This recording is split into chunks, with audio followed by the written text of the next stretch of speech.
And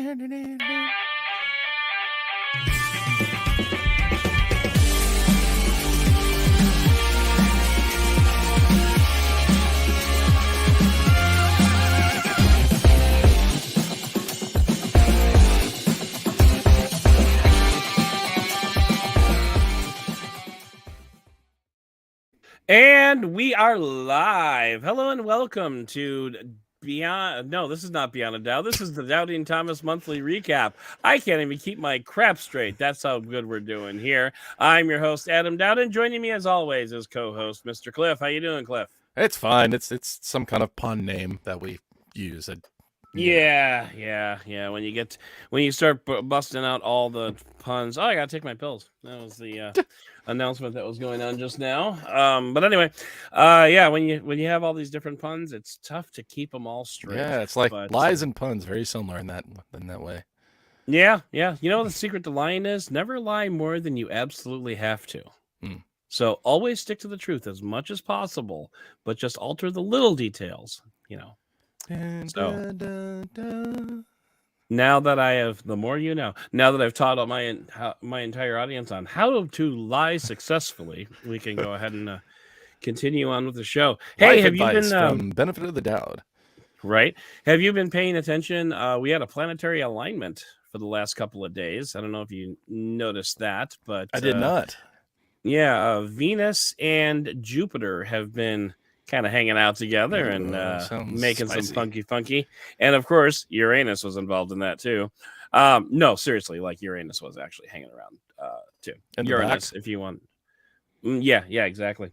But yeah, like Mars was in there too. You know what's really cool? I just noticed this recently, but Mars is actually like very noticeably tinted red in the night sky. I never noticed that before, but like, now I can't not see it. You can't unsee the red. I can't unsee the red. It's like very noticeably tinted red. Which reminds me, we have a telescope to review on this podcast.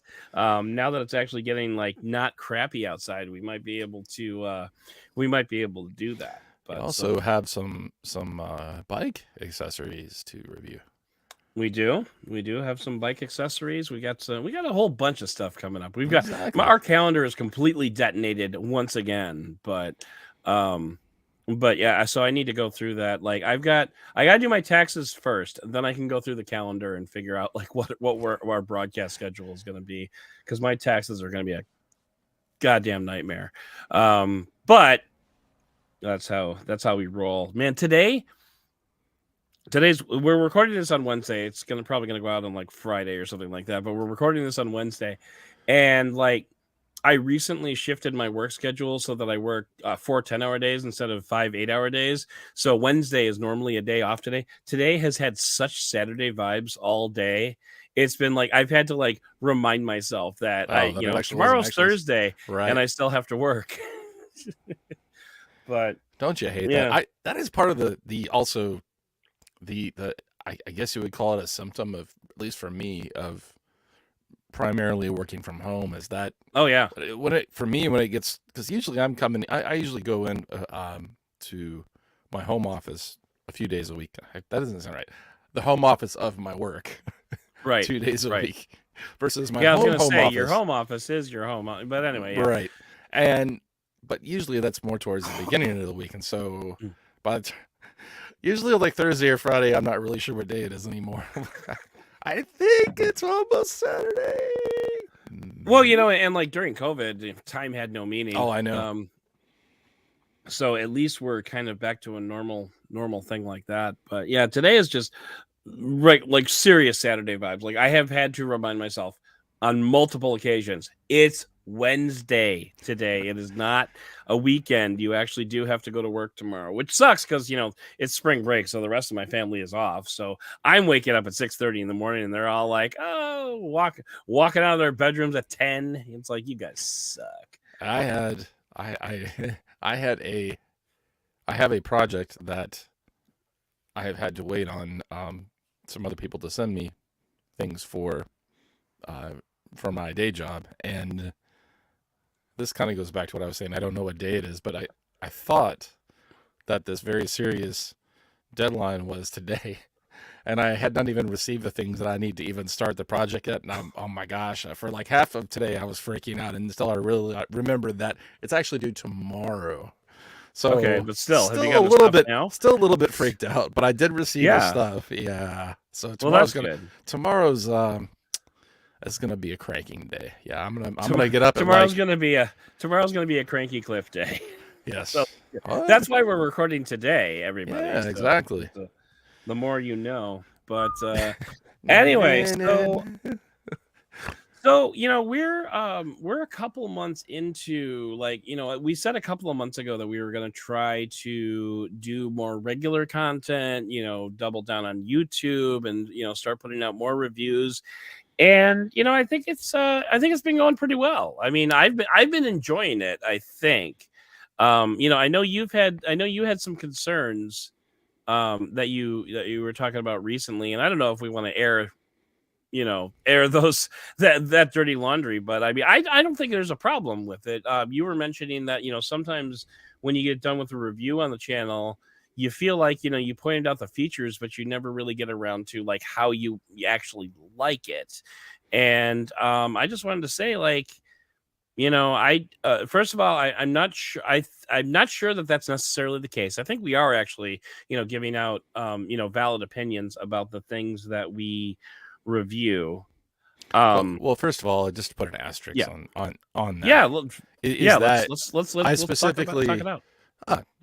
I was saying really, my reviews, not yours. I think I have always just felt like, I mean, your reviews are more complete and I feel like one of the things I just need to do. I think that's questionable, but okay.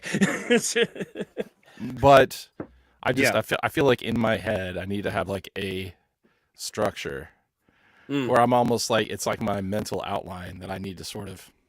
Yeah, because I totally agree with that. And I'm on my end is what I'm a Virgo, and I definitely tend to sometimes dive down into the nitty gritty while forgetting the forest, because I love hugging the tree, so to speak. Right. Okay. And then we have limited amounts of time, and I mean we're trying not to create 2-hour reviews of a product. Right. I mean, we could very easily do that for some of this stuff, but yeah. I don't think there's anything wrong with me also just wanting to continue to to get better at this, and because you've been reviewing products and services and professionally for years now, and yeah, weird as the saves. I did that back in the late aughts / early 2010s, but there were years where I didn't do almost 10 years where I didn't do that full reviews like that. So it's kind of, I've been sort of the guy on the side going, oh really? I agree. Yes. Well, and I think it's just a question of like re-exercising those muscles. And like for my part, I know like when I do, let's just go ahead and throw this out there.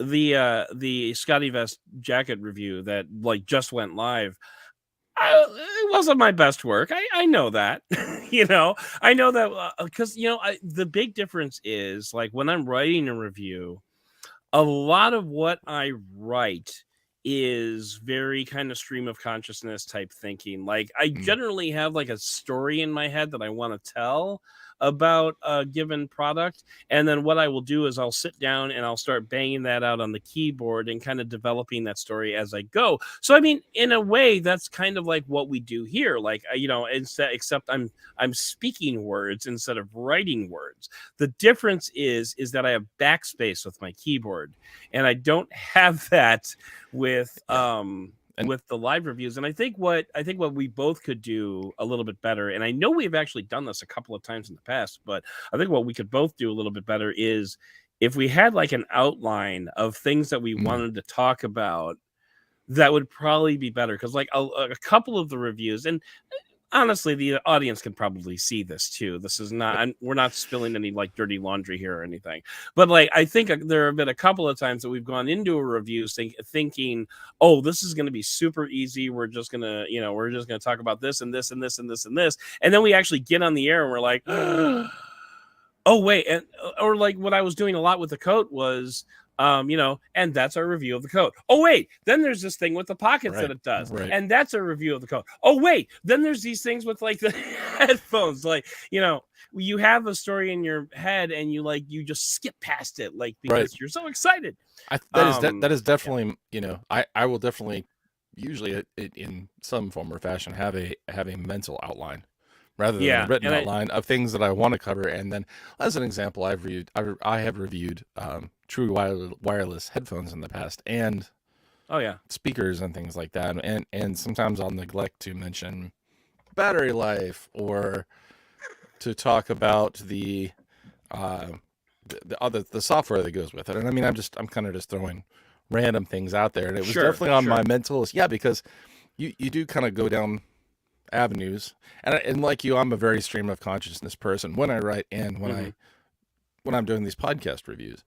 So yeah, structure is a good thing, but I like having the freedom of sort of flying by the seat of my pants. So I guess we just need to work on that happy balance. So yeah, exactly. And like I think the reviews that I do, at least for this channel, would probably be miles better if I actually sat down and wrote out a review for it. Like not necessarily for publication, but just so I could like gather my thoughts and put them all together. But I'm not going to do that because that takes a lot of time, and we're not making any money with this bitch. So, anyway, so I think what I'm going to do is I'm going to put more of an effort into like putting down like at least an outline of like the high points that I want to hit, and then we'll probably go from there. And honestly, knowing me, that'll stick around for like 3 or 4 episodes, and then we'll go back to what we were doing before. Well, I think because I am how I am. If you think about, if you, the viewer, go back and look at when we relaunched the podcast, this time on YouTube, and you go from, which I guess was like mid-October, and you sort of look at the arc. Arc of the quality of our content. I mean, I can see, you can even just visually see it from the thumbnails, because we started with no thumbnails really. Or no, crafted thumbnails. It was just at the beginning. It was a suggested thumbnail probably from YouTube. Or the default, right? And so this for us is different, and I mean, I think we've said in the past that we're liking this format. It is something different from what I see just about anybody else do. Away from the talking head thing, and maybe a little more honest, authentic, if you want to call it. So I think we're going in the right direction. I think our production quality has gone up. We've invested a little bit in the podcast with audio and cameras, which we'll talk about later on this week, I guess, in a review. Coming soon. Yeah. So, it's funny. Is like this whole conversation is kind of like a microcosm of what we've been talking about, of like, because you and I did not talk about this before we got on the air. This is just like something I decided, like, let's just talk about it flying off the seat of our pants, because that's how we do here on the podcast. Especially with the new and improved Douding Thomas. It used to be more of a monthly recap, and I think sometimes we're timely with what's happened in the past month, and I'm sure we'll discuss that. But yeah, I mean, sometimes I think it's nice for me as a consumer of podcasts to hear a little inside baseball. And definitely. Yeah. And I just want to lay it out there, because I think, in addition to, like you said, like the inside baseball stuff, I think there are people out there that like are thinking to themselves, like, I'd like to do a podcast. I wonder how they do it. And, so like, I like giving these insights into, how this stuff comes around. And as it turns out, it's mainly half-assed here. That's what we're trying to say, is that this podcast is mainly half-assed. So don't even try to do anything good. That's what we're trying to say. I think that's the message that you should take away from this podcast, right? I think if you are loyal viewers, or if you just happen to come across this from a YouTube suggestion, and you have taken the time to actually watch the majority of the video, and you have content, like and subscribe. Yeah, exactly. Well, then we would love for you to comment down below, and if you think you have what I would call constructive criticism If you don't like the color of my hat, I mean, I don't really need That's to the hear hard. about that, right? Constructive criticism, or Yeah. or just thoughts on the podcast, besides whether or not we should review more Fitbit things. Yeah. Although that is good to know. That is good to know. Yeah. Yeah. A dedicated Fitbit podcast. You And know by the who way, you Cliff, are. You know who you are. By the way, Cliff, I actually hate the color of your hat. Seriously, it's like crap. So just It is. put it in a fire and let it burn. I'm gonna get a bean. I'm gonna get a beanie with a propeller on it. I probably won't work with the headband. Though. No, not so well. You could put a propeller on top of the headband, though. I think that would be slick. And I would love to. I would love to see how the browser handles that green screen. And those are the kind of comments we really don't need. No, because I give them to you all the time. Exactly. You should hear about all his propeller related that suggestions. That is covered, folks. But no, so like the one thing that I kind of wanted to talk about in this particular recap was I wanted to talk about foldables. And the main reason is because first of all, I've been using a lot more foldables, and by a lot more, it was already a pretty low bar. So, in the past 6 months, I've used 2, but I've been using the Samsung Galaxy Flip 4, right? Z Flip 4.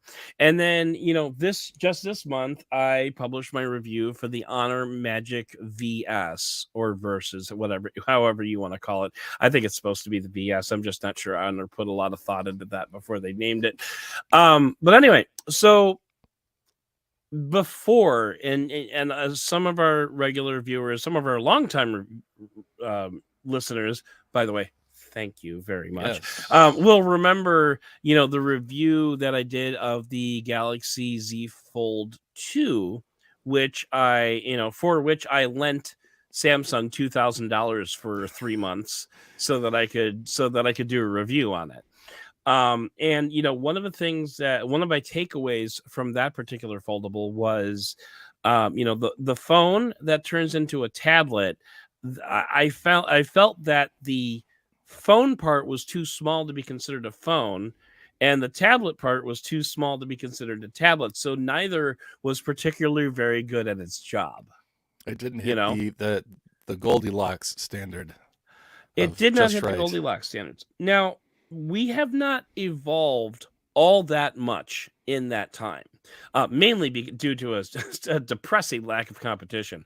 But the cover screen on book style foldables have gotten bigger, and I think to a slightly better aspect ratio. I want to say the aspect ratio on the Honor Magic VS is like 20:9 or 19.5:9, something like that. I think it's a little taller actually. So I want maybe it's like 23:9. It's not quite what you would normally, I should just look it up. It's not quite what you would normally get from a regular phone. It's actually a little bit narrower and a little bit taller, and that's okay. And what I've come away with is that the size of the screen, the size of the cover screen is actually, why am I looking at Huawei? Good Lord. Honor. Jeez. Anyway, the size of the outer screen is actually it's not as uncommon as you might think. I still think of them as the same company, even though they're true, very true. The size of the outer screen is a little bit more usable as a normal phone screen. Now, I would say like most of the time, I shoved the phone into my drawer right before we went on. Most of the time that I'm using the phone, I'm using it open. Mm-hmm. And that's because like mainly what I'm using this phone for is like reading, from the Kindle app and playing a few games that benefit from the extra real estate. But I mean, like, I'm not doing tablet stuff on it because tablet stuff on Android still kind of sucks. And so, like, I think that my main takeaway and I'm kind of glancing over the specification screen, which isn't giving the aspect ratio, which is pissing me off. The closest I'm getting is 1080 by 2560 pixels. So I'm not really sure what that aspect ratio is off the top of my head. What I can do is some quick math and say that 2560, if that's 9, it's going to be 8. It's probably going to be about 21 by 9, if I had to guess. Sounds pretty close. And I'll continue browsing to see if I can find the actual aspect ratio somewhere. But what I've come to realize is that a lot of the proponents for foldables, Michael Fisher included, and by the way, for the record, we tried to get Michael Fisher on this podcast, but today is his birthday. So happy birthday, Michael. Enjoy your night off. What a lot of those external screens, 21.3 by 9. So it's really close to 21 by 9. I found that on Honor's official website. But anyway, a lot of people will say that you can open up the phone and get a little bit of extra real estate to do multitasking kind of things. And the multitasking is fine. Like, it's okay doing like side-by-side apps. You know, you can grab the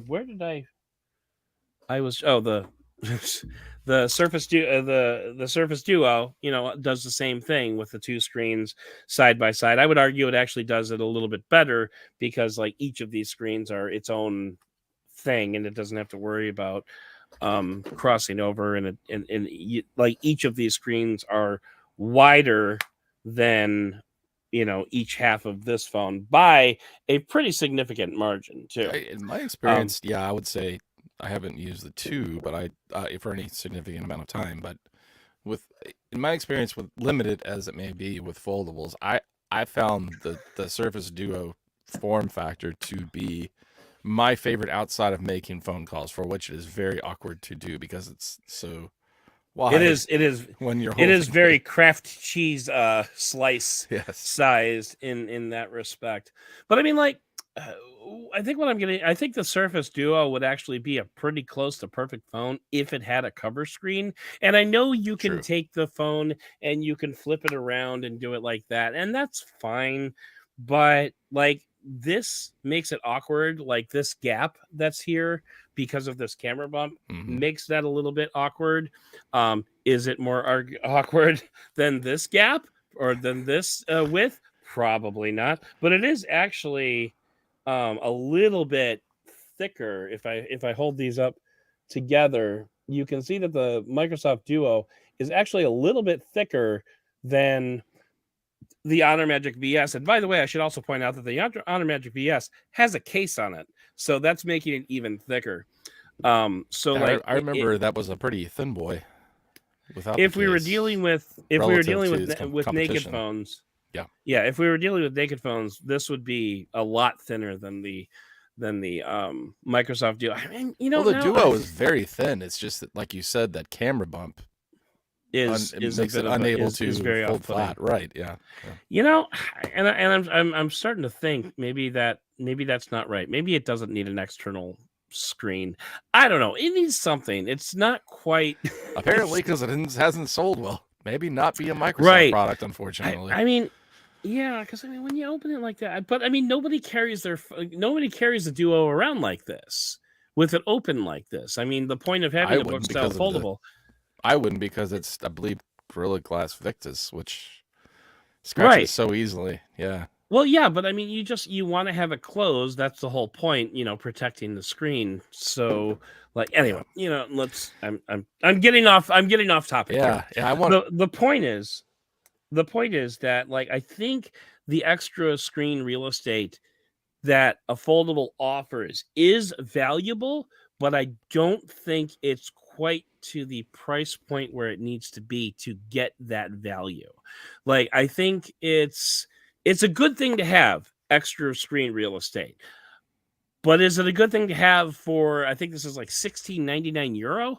No, I don't. It doesn't offer that much extra utility. So I think my argument still stands from back then, that there's still not enough screen real estate to be an amazing value, it's definitely useful. And I definitely see where fans of foldables are coming from.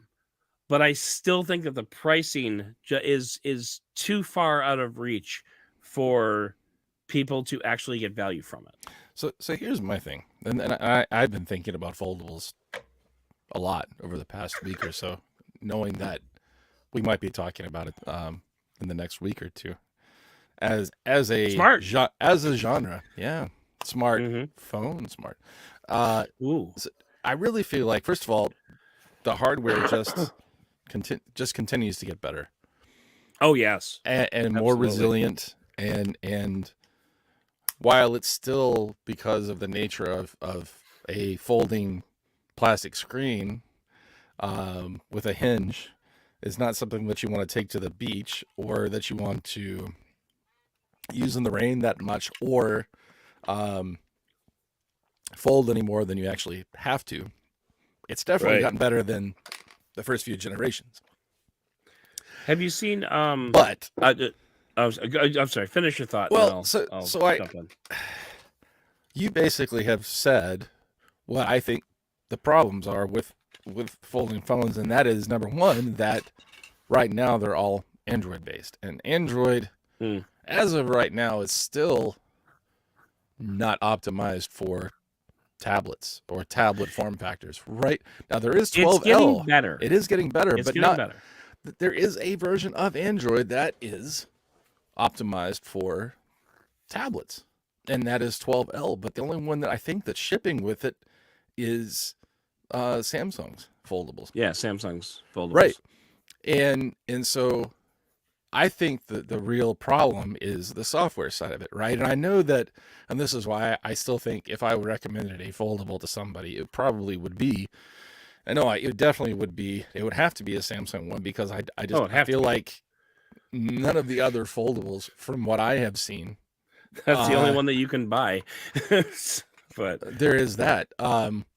It's just not a good experience outside of that, for especially for what you pay for it. And this is why I come to my point is that I'm really looking forward actually to, number one, the Pixel Fold, because from what rumors or whatever you want to call them, is that Google has been doing work, and actually in partnership with Samsung, in developing 12L.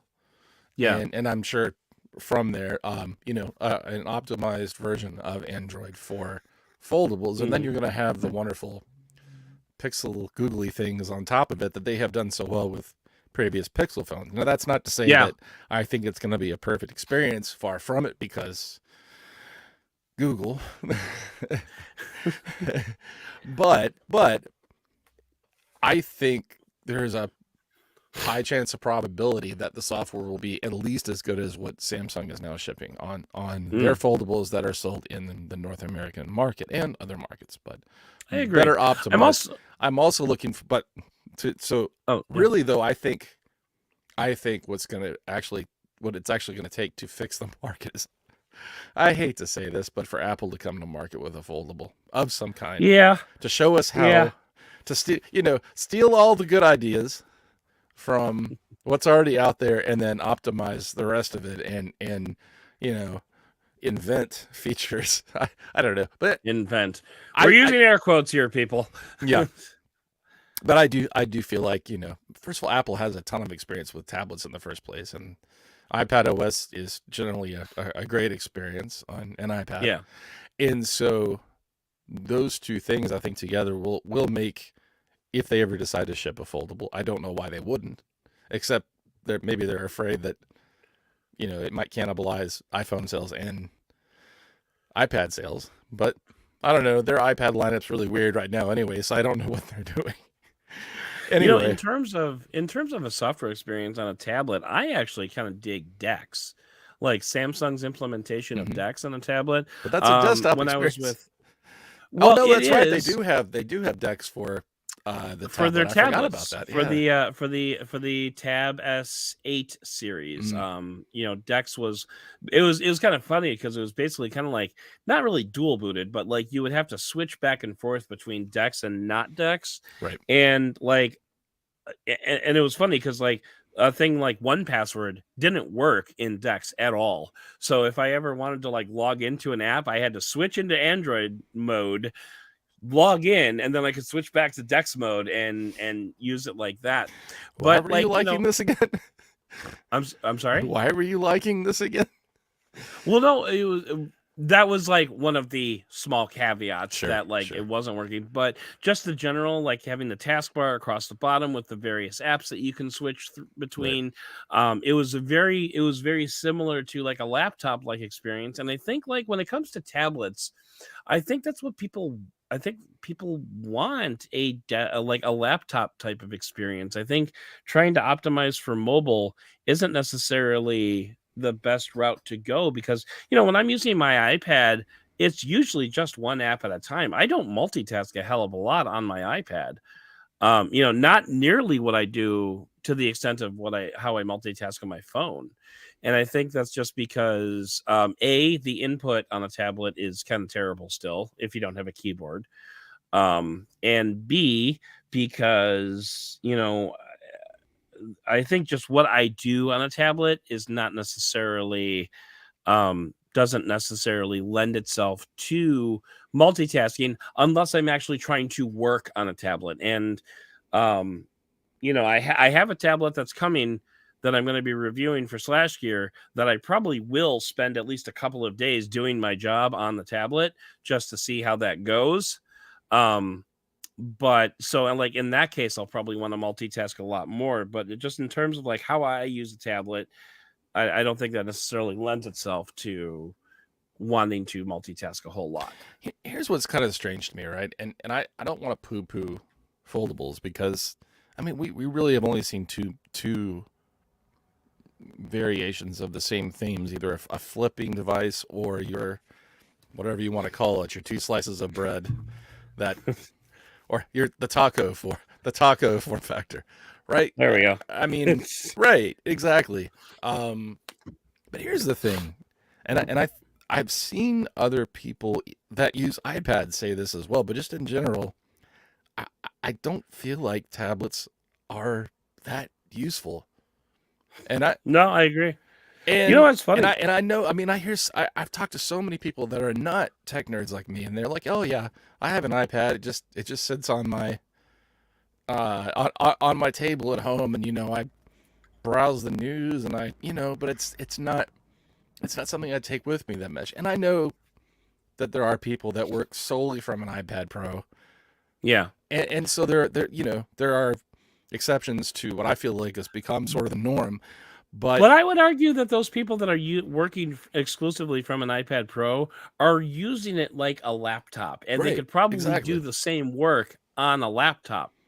I think. But anyway, I'll let you. No, I think that's true. I mean, I feel like the people that are using an iPad Pro like that are probably more using it like a Surface Pro. It's the same sort of. Yeah. It's for the same reasons, if not exactly, in that it's thin and light, and it offers a laptop-like experience. And then you can grab it and watch a movie with it. Exactly.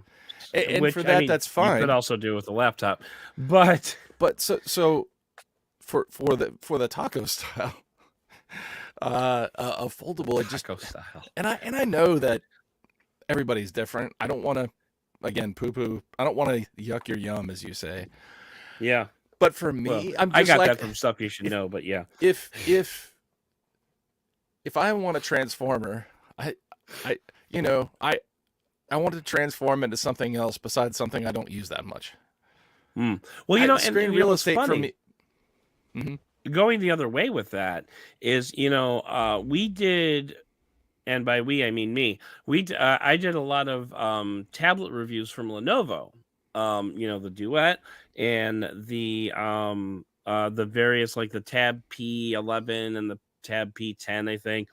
And one of the cool things about those tablets is they had the docking station that you could set the tablet into, and it would kind of turn into like a Google Home. I think I sent one of those Yes, to you, didn't I? I have one. So like, one of the things that I really liked about that was exactly what you were saying, is like, people that have iPads and all they do is sit on the table. And I think one of the biggest problems that tablet companies in general have been struggling with is, what do you do with this thing when you're not using it as a tablet? And I think an argument could be made that foldables answer that question, because you have a tablet, and when you're not using it as a tablet, you fold it up into a phone. Sure. I feel like Google's trying to answer that question too, just as an aside, with the upcoming with Pixel the screen, tablet. with the next Pixel tablet that's coming out, where you're going to plug it into a dock and it's going to become a smart screen. Which, I mean, like, I used to dig the Lenovo, the Tab. I want to say it was the Tab M10, P10, wasn't it? It was maybe the M10, something like that. Because I think the M was like media. Versus P is productivity, and usually the P ones are a little more expensive. And yeah, I could be wrong. Yeah, so that's probably what it was. But I used to dig having that tablet set up on my desk, because then I could use it as a Google Home. Now I have a Google Home on my desk, so I don't need a tablet like that. And I'll be honest, I have no idea where that tablet is right now. It's probably on a shelf somewhere. Mine's probably in my kid's room under a bunch of stuffed animals. Right. But again, I think foldables kind of answer that question. What do you do with the tablet when you're not using it? You flip it down into a phone, and it goes into your pocket. So I think the use case of a foldable isn't necessarily to have a phone that turns into a tablet. I think it's actually more to have a tablet that turns into a phone. I think it depends on. It depends on the person, obviously. Sure. Because I know people that I've heard. Sorry, I should say I have heard. People who use foldables say, I use it more closed than I do open. Oh, okay. Yeah. See, so that's them. Well, yeah. When I'm using a foldable, when I'm using the Honor VS, which has been my second phone for a while now. I've had my primary phone, and then I've had the VS that I've carried around as a second phone. And by the way, can I just mention, carrying around two phones is kind of annoying.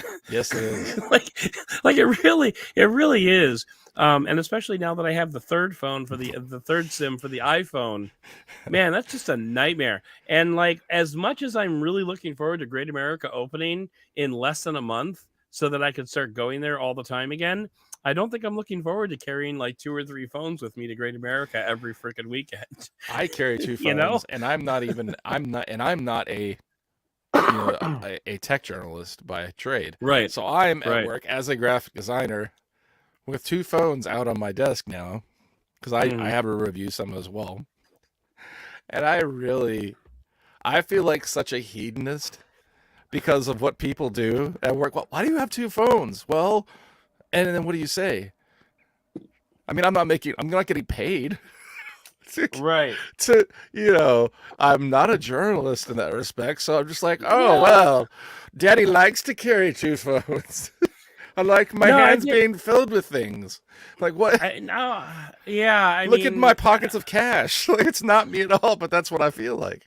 Right. See, I mean, for me, the main reason I'm carrying 2 phones now is because one of them is a foldable, because I can carry this around with me, and I can flip it open and, read a Kindle or do the New York Times crossword puzzle, which, by the way, like, a foldable is amazing for the New York Times crossword app. Like, it's really, really good. Like, here, just look at this. Like, that is like perfectly sized, Yeah, I totally. I mean, I can definitely see, places like you're saying, whether it's the Kindle app for something like that for consuming stuff, and depending on what foldable it is, some software being better at multitasking than others, Samsung, where if you're the kind of person who likes to have multiple apps side by side, I usually don't on a phone. On a computer, I do, with a larger screen. I definitely can see the use case there. There's definitely tons of those. And I will say, just as an aside too, that I really, with foldables more than anything else, I think I just really appreciate the number one, the hardware engineering for like the hinge, Oh yeah. and how far that Okay. even has come in the last 2 to 3 years. The simplification of it actually is what's really cool. Along with it, their better durability. But also, I had a second point and I can't remember what it was now. Well, obviously, so the hardware part of it, and then, dang it, what was it? Oh, but just as a gadget, just as like for that gadget lust, and the fact that it is like, because I understand for so many people, like our friend Michael Fisher, who are just tired of what smartphones have become, which is, pretty much, despite their, being different flavors of the industrial design, it's just a candy bar in the end. Right. A double-sided piece of glass with some cameras on the back, and there's only so many ways that you can differentiate with that. And so just having new things is about the closest we can get to, like 2011, when we had crazy, like, remember the Motorola Defy that was like, back when phones were fun. Yeah, exactly. Speaking of which, I was gonna ask, and speaking of Michael Fisher, happy birthday! Did you see his latest video on the hinges of the Oppo phones? I started to watch it and I haven't had a chance to finish it, but it did make me think about it for sure. It was an interesting look at the the engineering that goes into the hinges, and he actually breaks down like the difference between like an Oppo hinge and a Samsung hinge and the Motorola hinge and stuff like that. Was it the Oppo one or the Honor one that was simplified to like 4 pieces from like 256? That's Honor. Okay, that's what I That's thought. Honor, yeah. That's really which cool. It is really cool. So, but I mean, like, the main reason I wanted to have this conversation was just because it was really easy to poo-poo foldables back around when I initially did my my review of the Galaxy S, the Galaxy Fold 2, Z Fold 2, whatever the frick it was called. It was easier to poo-poo it back then, I think, mainly because I hadn't actively found a way to integrate it into my particular workflow. And now that I have, I'm going to genuinely question, what will be my second phone if it's not going to be this foldable, because of all the stuff that I do on it now. Because of all the stuff that the size is optimized for. The answer to the question that people do ask me when I that first time that I set my 2 phones down on my desk instead of 1 was, well, while I am not a tech journalist, I do enjoy consuming different flavors of phones, and to stay educated on where they're going, and with the 2 major players being Android and iPhone. And so I do like carrying an iPhone and one of the more current Android hardware because I'm an enthusiast, and that answer tends to satisfy most people, even though they probably still think that I'm a hedonist, but that's okay. I don't care what people think. I think that's perfectly legitimate. But I mean, really, I think just my main concern in the world of foldables is just the price for them. Absolutely. I think the price is just still a little bit too high to justify. But I also think that, it's definitely too high to justify carrying it around as a second phone. As a primary phone, I think it's still a little bit on the high side. Like a phone like the Galaxy Z Flip, which is, $1,000, which is the same price as a Samsung Galaxy S23 Plus, or, not too much more than, say, like, a Motorola phone, a Motorola flagship, a OnePlus flagship, something like that. I think it's a lot easier to justify a flip like this, just because it is, the fact that it does fold down like this is really nice. And if the rumors are true, and the next Z Flip is going to have a huge cover screen that covers this entire thing, Yeah, that's going to be a lot easier to justify. Like the Oppo Find N2 Flip with the gigantic screen, the underutilized gigantic screen, but still a gigantic screen. Man, I would really love to get my hands on that, but unfortunately, we don't have that relationship just yet. But anyway, if the Z Flip 5 does have that big of a cover screen, I honestly think that's going to be easier to recommend over a normal candy bar phone. And there go the dogs. The other side of this too is, I mean, besides what I feel like what really needs to happen is Android specifically needs to continue to be optimized for screens of different sizes, because I think we're going to see some more form factors come out, like the, what was it, technically it wasn't called the Riser, but the Riser that was shown off by Motorola at Mobile World Congress, where it actually rolls up and gives you, it goes from like 5 inches to 6.8, I think it was 6.5 inches. Something like that, yeah. And I mean, it's easier, I think, for Android to adjust to a taller aspect ratio than it is to fold out into a foldable form factor. But the point being, right, that I feel like it needs to be a little more modular, and I know that that's what part of what Android 12T was focused on. But that just the software needs, specifically not whatever the manufacturers, the different manufacturers are putting on top of it, but the core foundation of it just needs to be built for different form factors to be more modular. And I say this not being a software developer, but so I know software is hard, so I'm not saying that it's easy to do, but right. But I think in order for people, number one, to accept these more in their lives as a something that they want to use every day to replace the candy bar style phone, that's something that needs to happen on the Android side. And two, the price needs to come down, and some of that's going to come from more of the devices being out there, that more of the style of those devices being out there. Like, I mean, it's not available in the United States, but Tecno, which is a Chinese company that serves mainly India and Africa and emerging nations like that. I think and also Latin America.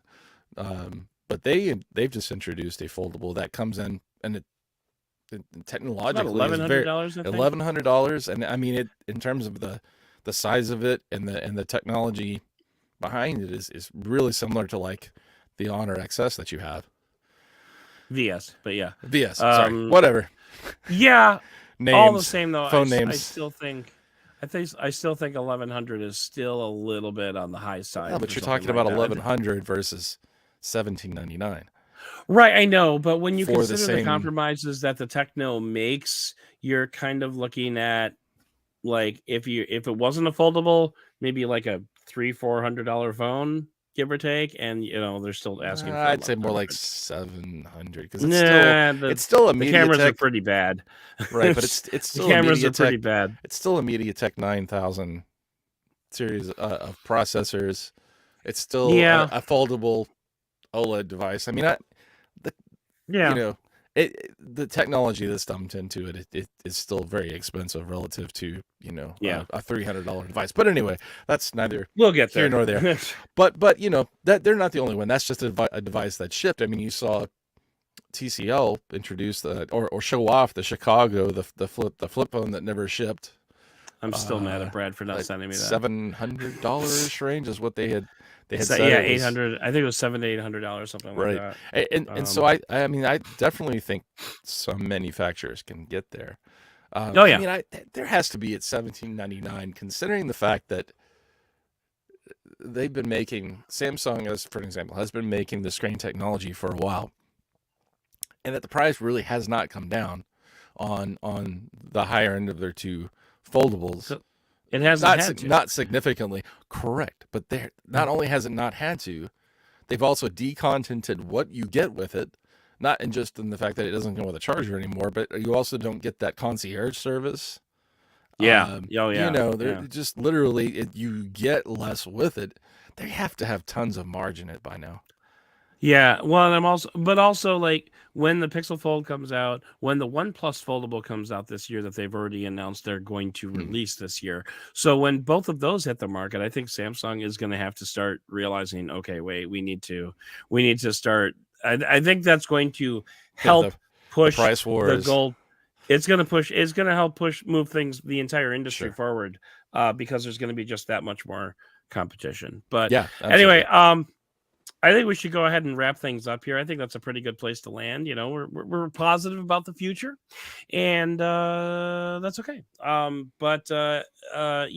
my voice is about to give out, so I should probably.